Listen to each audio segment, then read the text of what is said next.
Assalamualaikum warahmatullahi wabarakatuh. Selamat pagi anak-anakku sekalian.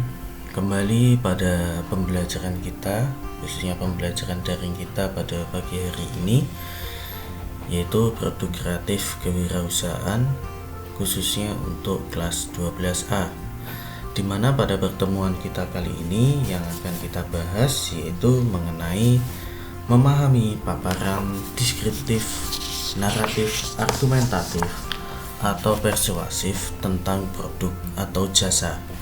Bersama saya, Anas Aribowo. Nah, yang akan kita bahas pertama di sini yaitu mengenai paragraf deskriptif. Paragraf deskriptif ini adalah sebuah paragraf yang menggambarkan sebuah objek dengan tujuan agar para pembaca merasa seolah-olah melihat sendiri objek yang digambarkan itu. Nah, paragraf ini menggambarkan sesuatu dengan kata-kata secara jelas dan terperinci. Nah, paparan deskriptif ini berisi penjelasan singkat mengenai produk atau jasa yang ditawarkan. Adapun ciri-ciri daripada paparan deskriptif itu yang pertama adalah menggambarkan atau melukiskan suatu objek seperti benda, tempat, dan suasana tertentu. Kemudian yang kedua, ini melibatkan panca indera. Yang ketiga, menjelaskan ciri fisik dan sifat objek tertentu seperti warna, ukuran, bentuk, dan kepribadian secara terperinci.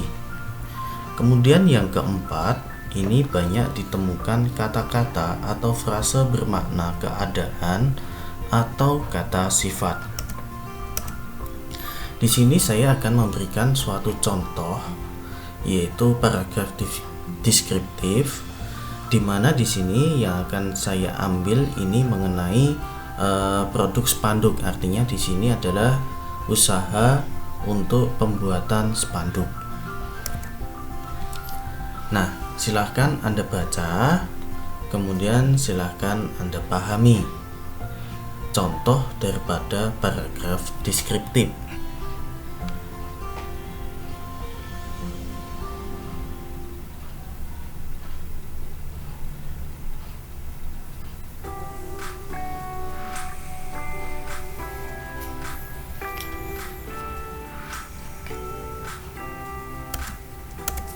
Baik, kemudian yang kedua yaitu paragraf naratif.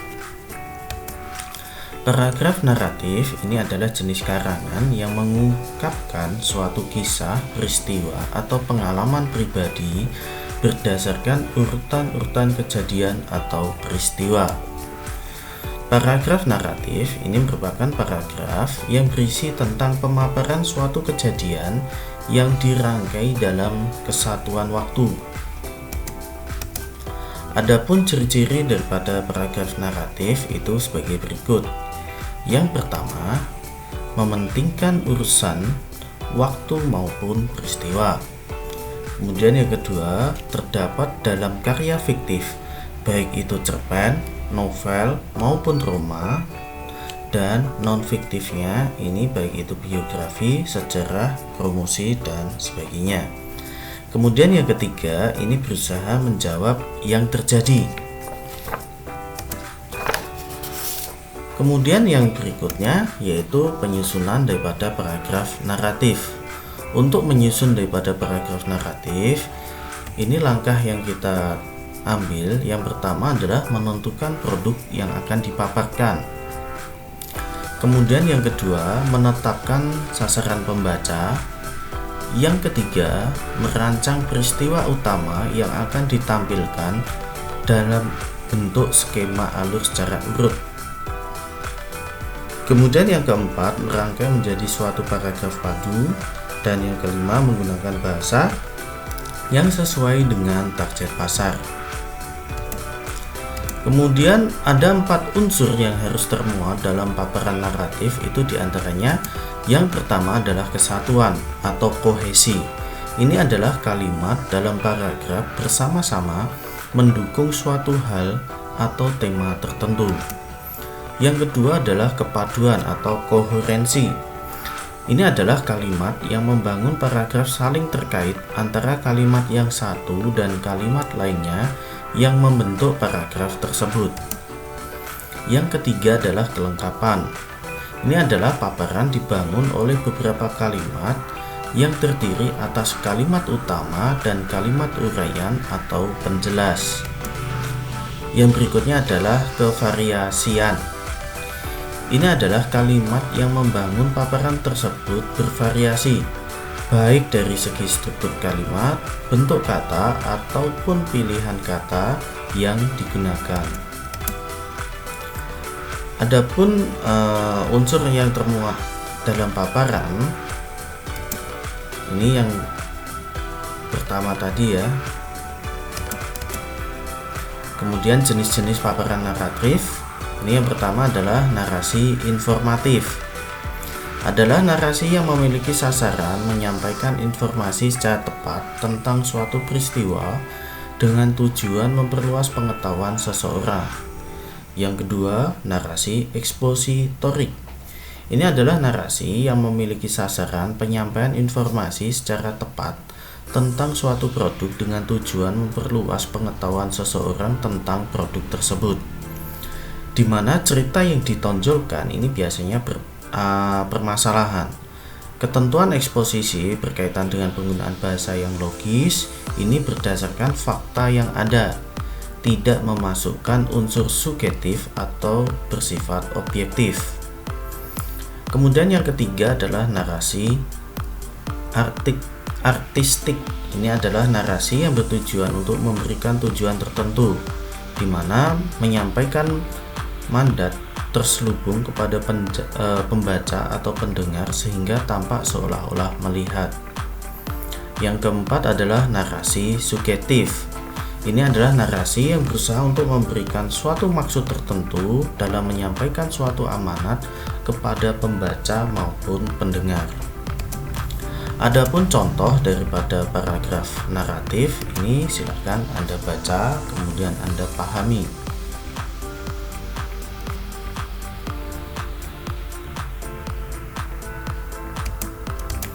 Berikutnya adalah paragraf argumentatif. Ini adalah sebuah paragraf yang gagasan utamanya dikembangkan dengan memaparkan pendapat, ulasan, pokok bahasan, dan ide pribadi penulisnya. Tujuan dari paragraf argumentasi yakni untuk meyakinkan serta mempengaruhi pembaca agar mempunyai pendapat yang sama dengan pendapat penulis. Teks yang terdiri atas paparan, alasan, dan pendapat untuk membangun suatu kesimpulan ditulis dengan maksud untuk memberikan alasan, memperkuat, atau menolak suatu pendapat, pendirian, atau gagasan. Paparan ini lebih sulit daripada paparan lainnya karena membutuhkan bukti yang meyakinkan sehingga pembaca terpengaruh dan membenarkan gagasan, pendapat, sikap, dan keyakinan kita. Adapun ciri-ciri daripada paragraf tersebut atau paragraf argumentatif ini adalah yang pertama, menjelaskan pendapat agar pembaca yakin. Yang kedua, memerlukan fakta untuk membuktikan berupa gambar atau grafik. Yang ketiga, penutup berisi kesimpulan. Keempat, mengandung data atau fakta yang dapat dipertanggungjawabkan. Dan yang kelima, penjelasannya disampaikan secara logis. Adapun penyusunannya, ini yang pertama menentukan lebih dahulu produk atau topik argumentasi yang akan disusun. Kemudian yang kedua, menentukan tujuan penulis daripada argumentasi. Yang ketiga, mencari bahan yang cukup dan dapat dikembangkan dari topik yang telah dipilih. Kemudian yang keempat, ini menyusun kerangka karangan berdasarkan topik dan tujuan yang telah ditentukan. Kemudian yang berikutnya, teknik pengembangan daripada paparan argumentatif. Yang pertama adalah teknik dedukatif. Artinya teknik ini berdasarkan atas yang sudah ada. Kemudian teknik induktif. Ini didasarkan pada pengamatan langsung atau bukti nyata dan disempurnakan dengan kesimpulan. Yang ketiga ada teknik induksi generalisasi. Ini adalah metode induksi yang menghasilkan suatu kesimpulan umum berdasarkan data yang ada. Kemudian ada teknik induksi analog, artinya penalaran dengan cara membandingkan dua hal yang banyak mengandung persamaan. Kemudian ada teknik struktur teks dalam menulis kalimat atau paparan argumentatif. Yang pertama di sini adalah pendahuluan. Ini berisi latar belakang masalah atau pengenalan masalah. Ada juga isi, ini berisi pendapat, ide, point of view, dan gagasan yang disertai dengan fakta yang menguatkan sekaligus membuktikan gagasan tersebut benar adanya. Kemudian yang ketiga, penutup, ini terdiri dari kesimpulan akhir berupa kesimpulan yang logis dan dapat diterima oleh nalar pembaca. Adapun contohnya, ini silahkan Anda baca, kemudian Anda pahami.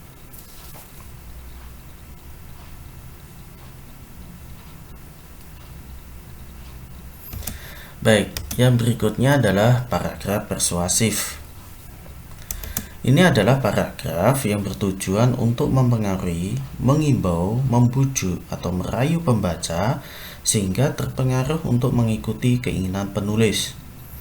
Paragraf persuasif di sini ini sebagian dari macam-macam paragraf atau jenis-jenis paragraf yang berisi ide, gagasan, atau pendapat penulis disertai imbauan atau ajakan kepada orang lain, di mana penulis ini mengharapkan adanya sikap monotorik berupa gerakan yang dilakukan oleh pembaca sesuai dengan yang dianjurkan penulis dalam paparannya, dan pembaca yakin bahwa ide, gagasan, atau pendapat tersebut ini adalah benar dan terbukti. Biasanya paragraf ini disertai penjelasan dan fakta atau bukti. Kemudian ciri-ciri daripada paragraf persuasif ini ada yang pertama, ada bujukan atau ajakan untuk berbuat sesuatu. Yang kedua, persuasi bertolak dari pendirian bahwa pikiran manusia ini dapat diubah. Yang ketiga, harus menimbulkan kepercayaan pembaca. Yang keempat, dapat menciptakan kesempatan atau menyesuaikan melalui kepercayaan antara penulis dan pembaca. Kelima, sedapat mungkin menghindari daripada konflik dan memerlukan fakta dan data. Adapun teknik penyusunan itu yang pertama kita tentukan produk terlebih dahulu, kemudian merumuskan tujuan, mengumpulkan data, menyusun kerangka karangan, dan mengembangkan kerangka karangan tersebut. Adapun syarat-syarat penyusunan yaitu pemilihan kata, artinya di sini memilih kata yang tepat dan menarik. Kemudian kemampuan mengolah emosi pembaca. Maksud di sini adalah gunakan kalimat ajakan yang berisikan pesan yang bisa mempengaruhi, memiliki maksud dan tujuan dari penulis yang ingin disampaikan. Yang ketiga, bukti atau fakta. Kemudian yang berikutnya itu adalah bukti atau fakta. Menambahkan bukti atau fakta ini untuk memperkuat gagasan yang kita tulis dalam paparan persuasif. Adapun teknik yang digunakan di sini yang pertama adalah interrogation, artinya memuji seseorang atau siapapun agar mau menuruti keinginan sebagai upaya menghormati dan menghargai orang lain.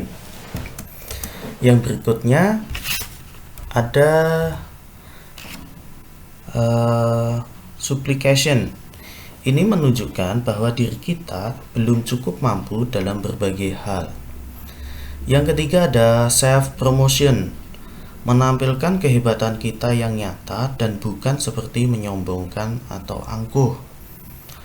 Kemudian yang berikutnya ada rasionalisme, yaitu suatu dasar pembenaran terhadap suatu persoalan.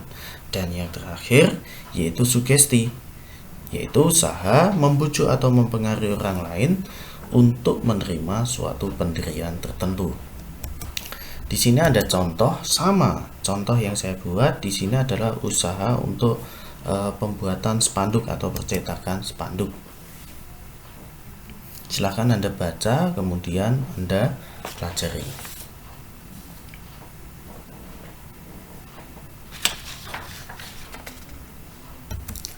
Berikutnya adalah jasa.